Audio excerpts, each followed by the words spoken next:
Hari Om welcome back to Honey Dhwani YouTube channel. Night ಡಿನ್ನರ್ಗೆ soft ಆಗಿರೋವಂಥ ಚಪಾತಿ ಹಾಗೆ ಬದನೆಕಾಯ್ದು ಚಟ್ನಿ ಮಾಡ್ತಾ ಇದ್ದೀನಿ. ತುಂಬ ಡಿಫ್ರೆಂಟಾಗಿ ಮಾಡ್ತಾ ಇದ್ದೀನಿ, ತುಂಬ ಚೆನ್ನಾಗಿರುತ್ತೆ ಟೇಸ್ಟು. ಇಂಟ್ರೆಸ್ಟ್ ಇದ್ದರೆ ನೀವು ಕೂಡ ಟ್ರೈ ಮಾಡ್ಬೋದು. ಮೊದಲಿಗೆ ನಾನು ಒಂದು ಪ್ಯಾನಲ್ಲಿ ಆಯಿಲ್ ಹಾಕ್ಕೊಂಡು 5 ರಿಂದ 6 ಬದನೆಕಾಯಿ, 2 ಟೊಮೆಟೊ, ಒಂದು 6 ರಿಂದ 7 ಎಸ್ಲು ಬೆಳ್ಳುಳ್ಳಿಯನ್ನು ಫ್ರೈ ಮಾಡ್ಕೊಳ್ತಾ ಇದ್ದೀನಿ. ಇಲ್ಲಿ ಕಟ್ ಮಾಡಿಲ್ಲ, ಆ್ಯಸ್ ಇಟ್ ಈಸ್ ಅದು ಹೇಗಿದೆಯೋ ಹಾಗೆ ನಾನು ಫ್ರೈ ಮಾಡ್ಕೊಳ್ತಾ ಇದ್ದೀನಿ. ಬೆಳ್ಳುಳ್ಳಿ ಬೇಗನೆ ಫ್ರೈ ಆಗುತ್ತೆ, ಅದನ್ನ ಬೇಗ ತೊಗೊಂಡ್ರೆ ಆಗುತ್ತೆ.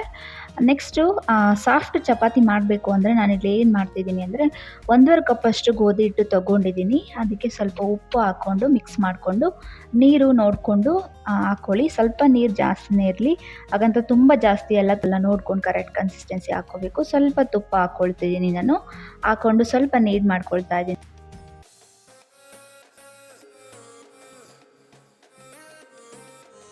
ಈಗ ನಾನು ಆಯಿಲ್ ಹಾಕ್ಕೊಳ್ತಾ ಇದ್ದೀನಿ.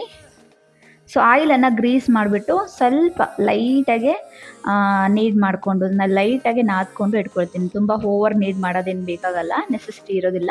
ಅದೆಲ್ಲ ಸ್ವಲ್ಪ ಚೆನ್ನಾಗಿ ಇಟ್ಕೋಬೇಕು. ಸ್ವಲ್ಪ ಎಣ್ಣೆ ಗ್ರೀಸ್ ಮಾಡಿಬಿಟ್ಟು ಒಂದು 15 ನಿಮಿಷ ಮುಚ್ಚಿ ಎತ್ತಿಡ್ತೀನಿ. ಇದು ಸ್ವಲ್ಪ ಇವಾಗ ಚೆನ್ನಾಗಿ ಬೆಂದಿದೆ.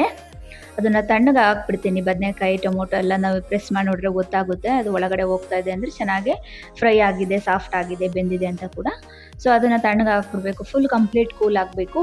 ಈಗ 15 ಮಿನಿಟ್ಸ್ ಆದಮೇಲೆ ನಾನು ಚಪಾತಿಯನ್ನು ನೀಡ್ ಮಾಡ್ಕೊಳ್ತಾ ಇದ್ದೀನಿ. ಸ್ವಲ್ಪ ಚೆನ್ನಾಗಿ ನೀಡ್ ಮಾಡ್ಕೊಳ್ಳಿ, ಈಸಿಯಾಗಿ ಬೇಗ ಬರುತ್ತೆ. ನೋಡುವಾಗಲೇ ಗೊತ್ತಾಗುತ್ತೆ ನಿಮಗೆ ಅದೆಷ್ಟು ಚೆನ್ನಾಗಿ ಸಾಫ್ಟಾಗಿ ಬಂದಿದೆ ಅಂತ. ಸೊ ಒಂದೇ ಸೈಜ್ ಶೇಪು ಬೇಕು ಅಂತಂದರೆ ನೀವು ಈ ಥರ ರೋಲ್ ಮಾಡಿಕೊಂಡು ಈಕ್ವಲಾಗಿ ಕಟ್ ಮಾಡಿಕೊಂಡು ಚಪಾತಿಯನ್ನು ಲಟ್ಟಿಸ್ಕೋಬೋದು.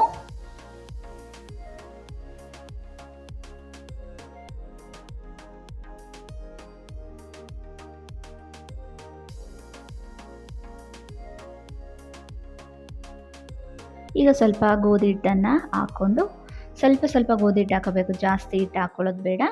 ಸೊ ಎಡ್ಜಸ್ ಎಲ್ಲ ಸ್ವಲ್ಪ ನೀಟಾಗಿ ರೌಂಡ್ ಶೇಪಲ್ಲಿ ತೊಗೊಂಡು ನೀಟಾಗಿ ನಿಧಾನಕ್ಕೆ ರೋಲ್ ಮಾಡ್ಕೊಳ್ತಾ ಇದ್ದೀನಿ.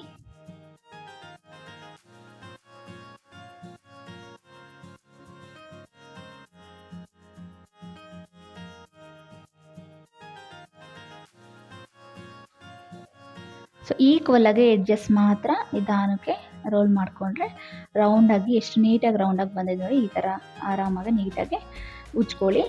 ನೆಕ್ಸ್ಟ್ ಇವಾಗ ತವಾನಲ್ಲಿ ಮೀಡಿಯಮ್ ಫ್ಲೇಮಲ್ಲಿ ಇಟ್ಕೊಂಡು ರೊಟ್ಟಿಯನ್ನು ಬೇಯಿಸ್ಕೊಳ್ಳಿ. ರೊಟ್ಟಿ ಚಪಾತಿ ಎಣ್ಣೆ ಬೇಕಂದರೆ ನೀವು ಹಾಕೋಬೋದು. ಎಣ್ಣೆ ಹಾಕಿದ್ರೆ ಇನ್ನೂ ಸಾಫ್ಟ್ ಬರುತ್ತೆ.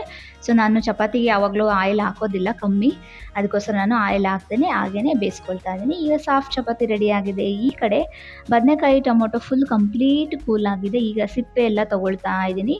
ಹಾಗೆ ನೀಟಾಗಿ ಬದನೆಕಾಯಿ ಒಳಗಡೆ ಓಪನ್ ಮಾಡಿ ಹುಳ ಏನಾದರೂ ಇದೆಯಾ ಅಂತ ಚೆಕ್ ಮಾಡ್ಕೋಬೇಕು. ಸುಡೋದಕ್ಕಿಂತ ಮುಂಚೆನೇ ಗೊತ್ತಾಗುತ್ತೆ ನಿಮ್ಮ ಬದನೆಕಾಯಿ ಹೇಗಿದೆ ಅಂತ. ನೋಡಿಬಿಟ್ಟು ಸುಟ್ಕೊಂಡ್ರೆ ಸೊ ಈಸಿ ಆಗುತ್ತೆ. ಇನ್ನು ಇದೆಲ್ಲ ಕೆಂಡದಲ್ಲಿ ಸುಟ್ಟರೆ ಇನ್ನೂ ತುಂಬ ಚೆನ್ನಾಗಿರುತ್ತೆ ಟೇಸ್ಟು. ಸೊ ಈಗ ಎಲ್ಲದನ್ನು ಕೂಡ ಸ್ಮ್ಯಾಶ್ ಮಾಡ್ಕೊಳ್ತಾ ಇದ್ದೀನಿ. ಈಗ ಒಂದು ಪ್ಯಾನ್ಗೆ ಆಯಿಲ್ ಹಾಕ್ಕೊಂಡು ಜೀರಿಗೆ, ಸಾಸಿವೆ, ಉದ್ದಿನಬೇಳೆ, ಕಡಲೆಬೇಳೆ, ಹಸಿಮೆಣಸಿನಕಾಯಿ, ಕರಿಬೇವು, 2 ಈರುಳ್ಳಿ ದೊಡ್ಡದು ಹಾಕ್ಕೊಂಡಿದ್ದೀನಿ ಚಿಕ್ಕದಾಗಿ ಕಟ್ ಮಾಡಿ, ಸ್ವಲ್ಪ ಲೈಟಾಗಿ ಫ್ರೈ ಮಾಡ್ಕೊಳ್ತಾ ಇದ್ದೀನಿ. ಈಗ ಅರಿಶಿನ ಪುಡಿ ಹಾಕ್ಕೊಳ್ತಾ ಇದ್ದೀನಿ, ಸ್ವಲ್ಪ ಧನಿಯಾ ಪೌಡರು, ಸ್ವಲ್ಪ ಗರಂ ಮಸಾಲ ಪೌಡರು, ಸ್ವಲ್ಪ ಚಿಲ್ಲಿ ಪೌಡರ್ ಹಾಕ್ಕೊಳ್ತಾ ಇದ್ದೀನಿ. ಹಾಗೆ ನಿಮಗೆ ಹಸಿಮೆಣಸಿಕಾಯಿ ಬೇಡ ಅಂತಂದರೆ ಒಣಮೆಣಸಿಕಾಯಿ ಕೂಡ ನೀವು ಆ್ಯಡ್ ಮಾಡ್ಕೋಬೋದು. ಈಗ ಅದೆಲ್ಲ ಆದಮೇಲೆ ಸುಟ್ಕೊಂಡಿರೋವಂಥ ಬದನೆಕಾಯಿ ಹಾಗೆ ಟೊಮೊಟೊನ ಆ್ಯಡ್ ಮಾಡ್ಕೊಳ್ತಾ ಇದ್ದೀನಿ. ಹಾಗೆ ಫ್ರೈ ಮಾಡಿ ಎತ್ತಿಟ್ಕೊಂಡಿದ್ದಂಥ ಬೆಳ್ಳುಳ್ಳಿ ಕೂಡ ಇವಾಗ ಆ್ಯಡ್ ಮಾಡ್ಕೊಳ್ತೀನಿ ಲಾಸ್ಟಲ್ಲಿ. ಎಲ್ಲ ಚೆನ್ನಾಗಿ ಮಿಕ್ಸ್ ಮಾಡ್ಕೊಳ್ತಾ ಇದ್ದೀನಿ. ಕೊನೆಗೆ ಉಪ್ಪು ಮತ್ತು ಕೊತ್ತಂಬರಿ ಸೊಪ್ಪು ಹಾಕಿ ನೀಟಾಗಿ ಮಿಕ್ಸ್ ಮಾಡಿಕೊಂಡ್ರೆ ತುಂಬ ಟೇಸ್ಟಿಯಾಗಿರುವಂಥ ಬದನೆಕಾಯ್ದು ಚಟ್ನಿ ರೆಡಿ ಆಗುತ್ತೆ. ಚಟ್ನಿ ಬದನೆಕಾಯಿ ಮಸಾಲ ಚಟ್ನಿ ತುಂಬಾ ಚೆನ್ನಾಗಿರುತ್ತೆ. ಒಮ್ಮೆ ಟ್ರೈ ಮಾಡಿ ನೋಡಿ ಇಂಟ್ರೆಸ್ಟ್ ಇದ್ದರೆ. ನಮ್ಮ ಮನೇಲಿ ತುಂಬ ಇಷ್ಟಪಟ್ಟು ತಿಂದರು, ತುಂಬ ಟೇಸ್ಟಿಯಾಗಿತ್ತು. ನಾನು ಸ್ವಲ್ಪ ಕಮ್ಮಿ ಮಾಡಿದೆ, ಕೊನೆಗೆ ಸಾಲ್ಟೇಜೇ ಬಂದುಬಿಡ್ತು. ನಿಮಗೂ ಕೂಡ ಈ ರೆಸಿಪಿ ಇಷ್ಟ ಆಯಿತು ಅಂತ ಭಾವಿಸ್ತೀನಿ. ಹಾಗೆ ಈ ವಿಡಿಯೋನ ಮುಗಿಸ್ತಾ ಇದ್ದೀನಿ. ನನ್ನ ಚಾನಲ್ಗೆ ಪ್ಲೀಸ್ ಸಪೋರ್ಟ್ ಮಾಡಿ. ಸಬ್ಸ್ಕ್ರೈಬ್ ಮಾಡಿಲ್ಲ ಅಂದರೆ ಸಬ್ಸ್ಕ್ರೈಬ್ ಮಾಡಿಕೊಂಡ್ರೆ ನೋಡಿ. Thank you.